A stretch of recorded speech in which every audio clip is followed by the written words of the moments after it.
BIC presents digital बाल मेला 25 दिसंबर को award किसे है लेना? एंट्री भेजने में देर ना करना। ज्यादा जानकारी के लिए लॉग इन करें www.digitalbalmela.com।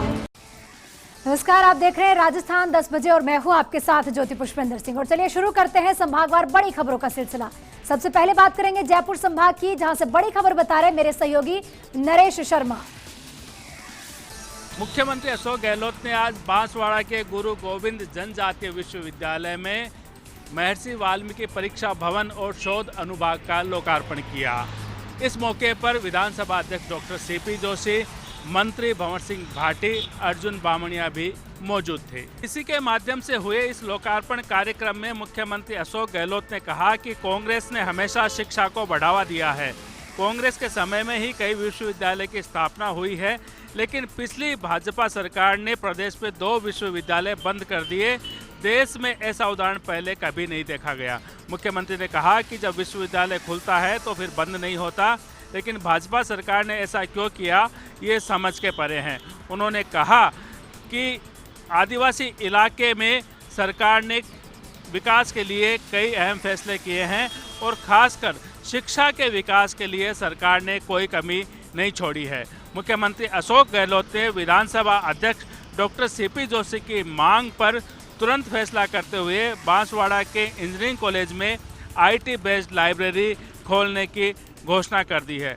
मुख्यमंत्री अशोक गहलोत ने यह भी कहा कि रतलाम रेलवे परियोजना और 2-3 पावर प्लांट पिछली सरकार के समय ठप हो गए, लेकिन उनका सपना है कि आदिवासी इलाका दिन दूनी रात चौगुनी तरक्की करे। लोकार्पण कार्यक्रम के अलावा मुख्यमंत्री अशोक गहलोत ने आज जेल विभाग की समीक्षा बैठक की और साथ में जेल में आपराधिक गतिविधियों के मामले सामने आने पर नाराजगी जताई।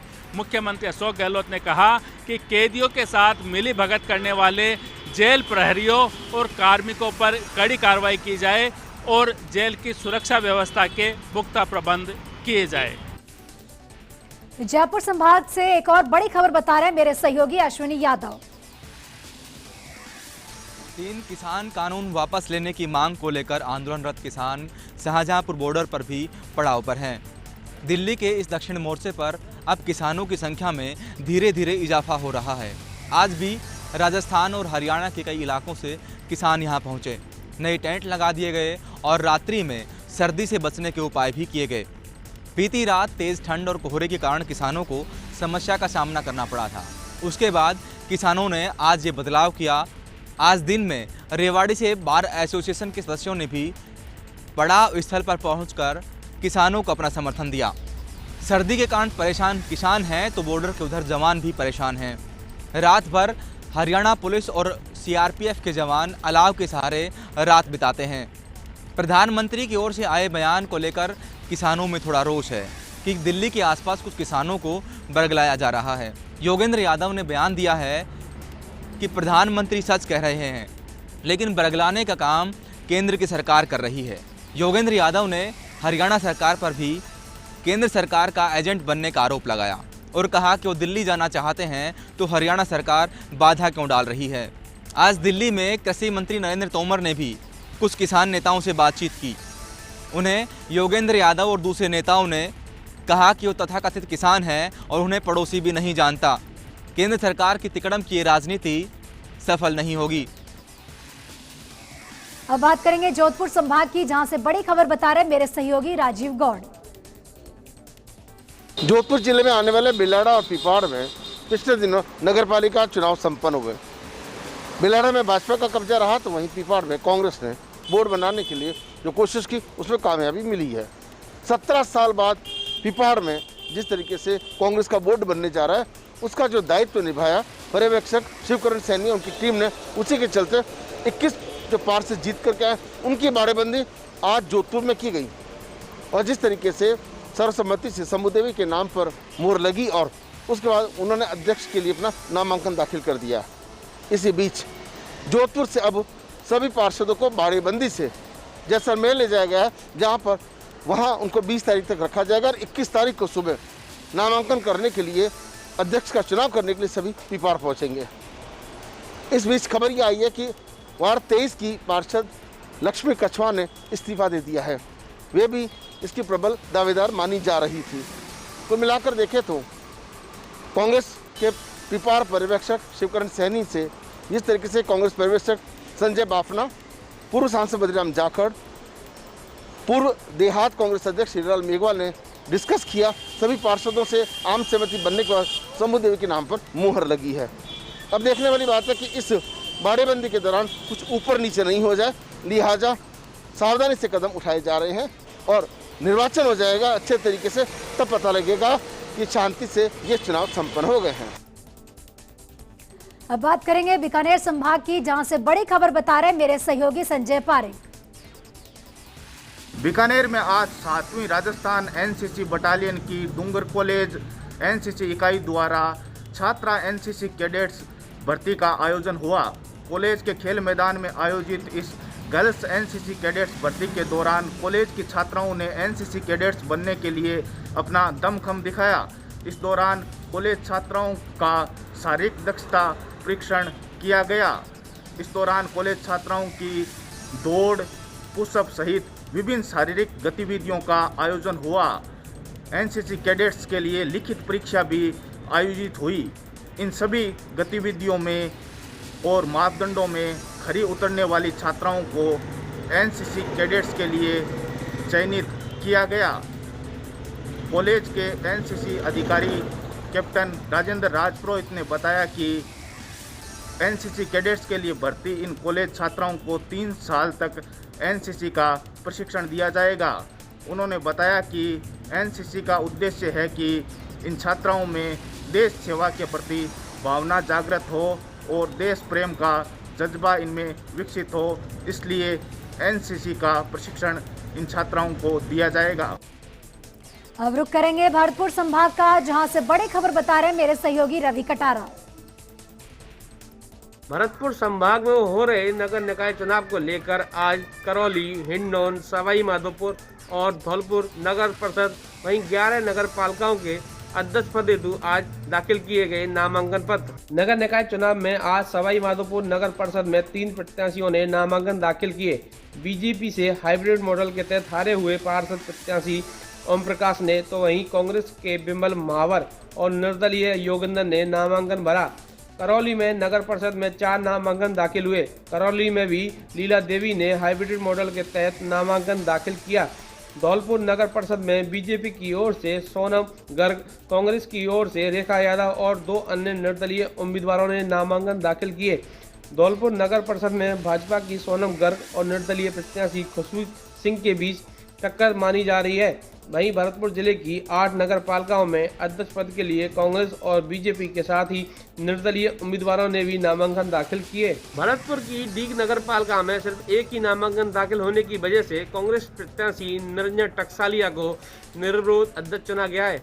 हालांकि प्रशासन के द्वारा इसकी वैधानिक घोषणा 20 दिसंबर को की जाएगी।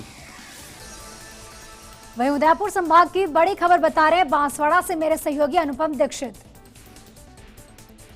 गोविंद गुरु जनजाति विश्वविद्यालय के शोध संस्थान और परीक्षा भवन का आज उद्घाटन मुख्यमंत्री अशोक गहलोत, विधानसभा अध्यक्ष डॉक्टर सीपी जोशी और तमाम मंत्रियों की मौजूदगी में जयपुर से ऑनलाइन किया गया। बांसवाड़ा में प्रोफेसर कुलपति डॉक्टर IV त्रिवेदी के साथ ही सभापति जैनेन्द्र त्रिवेदी व अन्य लोग मौजूद रहे। बांसवाड़ा में माही डैम रोड पर जनजाति विश्वविद्यालय की अपनी इमारत बन रही है, जिसका आज पहला उद्घाटन CM अशोक गहलोत, विधानसभा अध्यक्ष डॉक्टर CP जोशी व TAD मंत्री अर्जुन सिंह बामनिया के साथ ही कई अन्य मंत्रियों, जिसमें डॉक्टर सुभाष गर्ग व अन्य शामिल हैं, ऐसे में किया गया। साथ ही बागीद्वारा विधायक महेंद्रजीत सिंह मालविया व अन्य विधायक भी इसमें मौजूद रहे। बताते चले, फिलहाल यूनिवर्सिटी कलेक्ट्रेट स्थित TAD भवन से संचालित की जा रही है। इसके साथ ही यहाँ बताना यह बेहद ज़रूरी है कि आदिवासी बहुल्य इलाके में इस यूनिवर्सिटी के आने से नई ऊर्जा का संचार हुआ है, शिक्षा के नए आयाम खुले हैं। इसके साथ ही बताते चलें, इस यूनिवर्सिटी से वर्तमान में 100 से ज़्यादा कॉलेज जुड़े हुए हैं, जिसमें सरकारी और प्राइवेट दोनों के ही विद्यालय शामिल हैं। पूर्व में यह कार्यक्रम आज दोपहर 12 बजे होना था, पर किसी कारण से कार्यक्रम में देरी होती गई और देरी होते होते शाम 5 बजे के बाद यह कार्यक्रम आयोजित किया गया। शाम करीब 5 बजे मुख्यमंत्री अशोक गहलोत की मौजूदगी में ऑनलाइन कार्यक्रम आयोजित किया गया, जिसमें गोविंद गुरु जनजाति विश्वविद्यालय के शोध संस्थान और परीक्षा भवन का उद्घाटन किया गया। बताते चले, इस यूनिवर्सिटी का मुख्य भवन बड़वी ग्राम पंचायत में बन रहा है, जो कि माहीडैम रोड पर है। करोड़ों की लागत से बनने वाले भवन का पहला उद्घाटन मुख्यमंत्री के द्वारा होना अपने आप में बड़ी बात है।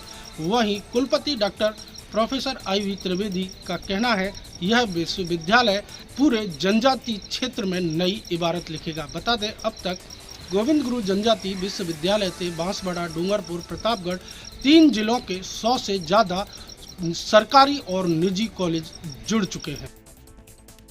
वहीं अजमेर संभाग से बड़ी खबर बता रहे हैं मेरे सहयोगी कौशल जैन।